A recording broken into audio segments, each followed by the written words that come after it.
ವೀಕ್ಷಕರೇ ನಮಸ್ಕಾರಗಳು. ಅಮೃತವಾಣಿ ಚಾನಲ್ಗೆ ಸ್ವಾಗತ. ನವರಾತ್ರಿಯಲ್ಲಿ ಬಹು ಮುಖ್ಯವಾಗಿ ಮಾಡುವಂಥದ್ದು ಕಳಸ ಘಟ ಸ್ಥಾಪನೆ. ಹಾಗಾಗಿ ಅದರ ಬಗ್ಗೆ ಮಾಹಿತಿ ಕೊಡ್ತಾ ಇದ್ದೀನಿ ಸ್ನೇಹಿತರೆ. ಯಾವ ದಿಕ್ಕಿನಲ್ಲಿ ಇಡಬೇಕು ಮತ್ತು ಎಷ್ಟು ಕಳಸವನ್ನು ಇಡಬೇಕು ನಿಮಗೆ ಹಾಗೆ ಹೆಚ್ಚಿನ ಮಾಹಿತಿಗಳನ್ನು ನಿಮಗೆ ತಿಳಿಸ್ಕೊಡ್ತೀನಿ. ನೀವು ವಿಡಿಯೋನ ಕೊನೆವರೆಗೂ ನೋಡಬೇಕಾಗುತ್ತೆ. ನವರಾತ್ರಿ ಅಂದರೆ ಎಲ್ರಿಗೂ ಖುಷಿ ಇರುತ್ತೆ. ಯಾಕೆಂದರೆ ದೇವಿ ಆರಾಧನೆ ಬಹು ಮುಖ್ಯವಾಗಿರುತ್ತೆ. ಬಹುಮುಖ್ಯವಾಗಿ ನಾವು ಕಳಸ ಘಟ ಸ್ಥಾಪನೆ ಮಾಡಿಕೊಳ್ಳೋದು ಕೂಡ ಆಗಿರುತ್ತೆ. ಸೆಪ್ಟೆಂಬರ್ 22ರಂದು ಪ್ರಾರಂಭವಾಗುತ್ತೆ ಸ್ನೇಹಿತರೆ. ನಿಮಗೇನಾದರೂ ಪೀರಿಯಡ್ ಸಮಸ್ಯೆ ಇದ್ದರೆ ಅಥವಾ ಏನಾದರೂ ನಿಮ್ಗೆ ಅವತ್ತಿನ ದಿವಸ ಮಾಡಲಿಕ್ಕಾಗಿಲ್ಲ ಅಂದರೆ ನೀವು 3 ದಿನ 5 ದಿನ ಮಾಡ್ಕೊಳ್ಬೋದಾಗುತ್ತೆ. 3 ದಿವಸ ಅಥವಾ 5 ದಿವಸ ಮಾಡ್ಕೊಳ್ಬೇಕಾಗುತ್ತೆ. ನವರಾತ್ರಿ ಮೊದಲನೇ ದಿನ ಶೈಲಪುತ್ರಿಯನ್ನು ಪೂಜೆ ಮಾಡ್ತೇವೆ. ಅದಕ್ಕೂ ಮೊದಲು ನಾವು ಸಂಕಲ್ಪ ಮಾಡಿಕೊಂಡು ಅಖಂಡ ದೀಪವನ್ನು ಹಚ್ಚಿ ದುರ್ಗಾಮಾತೆಯನ್ನು ಸ್ಥಾಪಿಸಿ ಅನಂತರ ಕಳಸ ಘಟ ಸ್ಥಾಪನೆಯನ್ನು ಮಾಡ್ತೀವಿ ಸ್ನೇಹಿತರೆ. ಕಳಸ ಸ್ಥಾಪನೆ ಮಾಡಿ ಶೈಲಪುತ್ರಿ ದೇವಿಯನ್ನು ಪೂಜೆ ಮಾಡಬೇಕಾಗುತ್ತೆ. ನಾವಿನ್ನು ಈ ವಿಡಿಯೋದಲ್ಲಿ ಕಳಸ ಸ್ಥಾಪನೆ ಮಾಡುವುದರ ಬಗ್ಗೆ ನಿಮಗೆ ತಿಳಿಸ್ಕೊಡ್ತೀನಿ. ಅರಿಶಿನ ಕುಂಕುಮ ಹೂವನ್ನು ಅರ್ಪಿಸಿ ಸಂಕಲ್ಪ ಮಾಡಿಕೊಂಡು ದೇವಿ ಫೋಟೋಕ್ಕೂ ಪೂಜೆ ಮಾಡಿ ಅರಿಶಿನ ಕುಂಕುಮ ಹೂಗಳನ್ನೆಲ್ಲ ಹಾಕಿ ಅನಂತರ ನಾವು ಕಳಸ ಸ್ಥಾಪನೆ ಮಾಡಬೇಕಾಗುತ್ತೆ. ಒಂದು ತಾಮ್ರದ ತಟ್ಟೆ ಅಥವಾ ಬೆಳ್ಳಿ ತಟ್ಟೆನ ತಗೊಳ್ಬೇಕಾಗುತ್ತೆ. ಅದಕ್ಕೂ ಮೊದಲು ನೀವು ಪೀಠದ ಮೇಲೆ ನವ ಅಂದರೆ 9 ಥರ ಕಲರಲ್ಲಿ ನೀವು ರಂಗೋಲಿ ಬಿಡಿಸ್ಬೇಕಾಗುತ್ತೆ.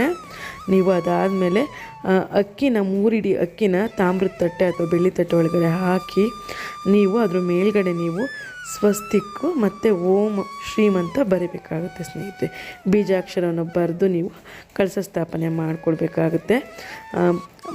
ಬರೆದಾದ್ಮೇಲೆ ನೀವು ತಾಮ್ರದ ಅಥವಾ ಬೆಳ್ಳಿ ನೀವು ಚೊಂಬನ್ನು ಇಟ್ಟು ಅದಕ್ಕೆ ನೀವು ಶುದ್ಧವಾದ ನೀರನ್ನು ಹಾಕಬೇಕಾಗುತ್ತೆ. ನೀವು ಅದಾದಮೇಲೆ ಮಂಗಳಕರವಾದ ವಸ್ತುಗಳನ್ನು ಹಾಕಬೇಕಾಗುತ್ತೆ. ಅರಿಶಿನ ಕುಂಕುಮ ಅಕ್ಷತೆ ಹೂವು ಹಾಕಿ ಮತ್ತು ಪೂಜೆ ಮಾಡ್ತಾ ಇರೋದನ್ನು ನೀವು ಕಳಸದ ಒಳಗಡೆ ಒಂದು ನಿಂಬೆಹಣ್ಣು ಕೂಡ ಹಾಕ್ಬೋದು, ಏನೂ ಆಗಲ್ಲ. ಒಂದು ನಾಣ್ಯ ಬೆಳ್ಳಿ ಅಥವಾ ಹಾಕ್ಕೋಬೇಕಾಗುತ್ತೆ. ಕಾಯಿನಿದ್ರೆ ಕಾಯಿನೂ. ಅದಾದಮೇಲೆ ಹೂವು ಹಾಕಿ 2 ಕೈಯಿಂದ ಮುಟ್ಟಿ ಪ್ರಾರ್ಥನೆ ಮಾಡ್ಕೊಳ್ಬೇಕಾಗುತ್ತೆ. ಕಳಸದ ಒಳಗಡೆ 5 ವಿಳ್ಯದೆಲೆ ಅಥವಾ 5 ಮಾವಿನಲ್ಲಿ ನೀವು ಯಾವುದಾದ್ರೂ ಇಟ್ಕೊಳ್ಬೋದು. 5 ಇಡಬೇಕಾಗುತ್ತೆ. 10-15 ದಿವಸ ವಿಳ್ಯದೆಲೆ ಇರುತ್ತೆ, ಏನೂ ಆಗಲ್ಲ. ಅದರೊಳಗಡೆ ನೀವು ದೇವಿ ಸ್ವರೂಪವಾದ ಬೇವಿನ ಸೊಪ್ಪು ಕೂಡ ಇಟ್ಕೊಳ್ಬೇಕಾಗುತ್ತೆ. ಸ್ಥಾಪನೆ ಮಾಡಬೇಕಾದ್ರೆ ಬೇವಿನ ಸೊಪ್ಪು ಇಡೋದ್ರಿಂದ ತುಂಬ ಒಳ್ಳೆಯದು. ಅನಂತರ ಒಂದು ತೆಂಗಿನಕಾಯಿಗೆ ನೀವು ಅರಿಶಿನ ಕುಂಕುಮ ಎಲ್ಲ ಇಟ್ಕೊಂಡು ಅಲಂಕಾರ ಮಾಡಿ ಕಳಸದ ಒಳಗಡೆ ಇಡಬೇಕಾಗುತ್ತೆ. ಅದಕ್ಕೆ ದುರ್ಗಾಮಾತೆಯನ್ನು ನೀವು ಮುಖವಾಡ ಇದ್ದರೆ ದುರ್ಗಾಮಾತೆಯ ಮುಖವಾಡ ಅಥವಾ ಲಕ್ಷ್ಮೀ ಮುಖವಾಡ ಯಾವುದಿರುತ್ತೋ ಅದನ್ನು ನೀವು ಕಳಸಕ್ಕೆ ಕಟ್ಟಬೇಕಾಗುತ್ತೆ. ಅಮ್ಮನವರಿಗೆ ಮಾಂಗಲ್ಯವನ್ನು ಕೂಡ ಹಾಕಬೇಕಾಗುತ್ತೆ. ಮಾಂಗಲ್ಯ ಇಲ್ಲ ಅನ್ನೋರು ಅರಿಶಿಣದ ಕೊಂಬನ್ನು ಕಟ್ಟಬೇಕಾಗುತ್ತೆ. ಕಂಪಲ್ಸರಿ ನೀವು ಅರಿಶಿಣದ ಕೊಂಬನ್ನು ಕಟ್ಟಬೇಕಾಗುತ್ತೆ. ಅನಂತರ ಹೂವುಗಳನ್ನು ಹಾಕಬೇಕಾಗುತ್ತೆ. ನೀವು ಒಂದು ಬ್ಲೌಸ್ ಪೀಸನ್ನು ಹಾಕ್ಕೋಬೋದು.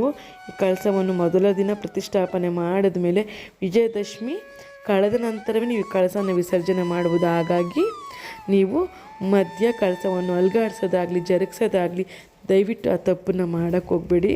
ಅದು ಒಳ್ಳೆಯದಲ್ಲ. ಯಾಕೆಂದರೆ ನೀವು ನವರಾತ್ರಿ ಮಾಡ್ತಾ ಇರೋದ್ರಿಂದ ನೀವು ವಿಜಯದಶಮಿ ಕಳೆದ ನಂತರವೇ ನೀವು ಅದನ್ನು ವಿಸರ್ಜನೆ ಮಾಡಬೇಕು. ಪ್ರತಿದಿನ ಒಂದೊಂದು ಹೂವಿಂದ ಒಂದೊಂದು ಅಲಂಕಾರ ಮಾಡ್ಕೊಳ್ಬೇಕಾಗುತ್ತೆ. ಒಂದೊಂದು ಹೂವಿಂದ ಅಲಂಕಾರ ಮಾಡೋದು ಯಾಕೆ ಅಂದರೆ ಒಂದೊಂದು ದಿನಕ್ಕೂ ಒಂದೊಂದು ವಿಶೇಷವಾದ ಹೂಗಳನ್ನು ಇಡಬೇಕಾಗುತ್ತೆ. ನೀವು ಪೂಜೆ ಮಾಡಿಕೊಳ್ಬೇಕಾಗುತ್ತೆ. ವಿಶೇಷವಾಗಿ ನೀವು ಕಳಸನ ಪೂರ್ವ ದಿಕ್ಕಿಗೆ ಅಥವಾ ಉತ್ತರ ದಿಕ್ಕಿಗೆ ಅಥವಾ ಈಶಾನ್ಯ ದಿಕ್ಕಿಗೂ ಕೂಡ ಇಡ್ಬೋದು. ನೀವು ಪೂರ್ವ ದಿಕ್ಕಿಗೆ ಇಟ್ಟರೆ ತುಂಬ ಶ್ರೇಷ್ಠ ಅಂತಲೇ ಹೇಳ್ತಾರೆ ನಮ್ಮ ಹಿರಿಯರು. ನಮ್ಮ ಮನೆಯಲ್ಲಿ ನಾವು ದೇವಿಯ ಮಹಾತ್ಮೆ ಕೂಡ ಕತೆ ಕೂಡ ಪ್ರತಿದಿನ ಓದ್ತೀವಿ ಮತ್ತು ಅಖಂಡ ದೀಪ ಕೂಡ ಬೆಳಗ್ತೀವಿ. ನೀವೆಲ್ಲರೂ ದೇವಿಯ ಕೃಪೆಗೆ ಪಾತ್ರರಾಗಿ ಅಂತ ಹೇಳ್ತಾ ನಿಮ್ಮೆಲ್ಲರಿಗೂ ಒಳ್ಳೆಯದಾಗಲಿ ಅಂತ ಪ್ರಾರ್ಥನೆ ಆ ದೇವಿಯಲ್ಲಿ ಮಾಡ್ಕೊಳ್ತಾ ನೀವು ಕಳಸ ಘಟ ಸ್ಥಾಪನೆ ಮಾಡಿಕೊಳ್ಳಿ. ಎಲ್ಲರಿಗೂ ಒಳ್ಳೆಯದಾಗಲಿ, ಎಲ್ಲರಿಗೂ ಶುಭವಾಗಲಿ. ಸರ್ವೇ ಜನ ಸುಖಿನೋ ಭವಂತು ಅಂತ ಹೇಳಿ ಧನ್ಯವಾದಗಳು ವೀಕ್ಷಕರೇ. ಕಾಮೆಂಟ್ ಸೆಕ್ಷನಲ್ಲಿ ತಿಳಿಸಿ ನನಗೆ.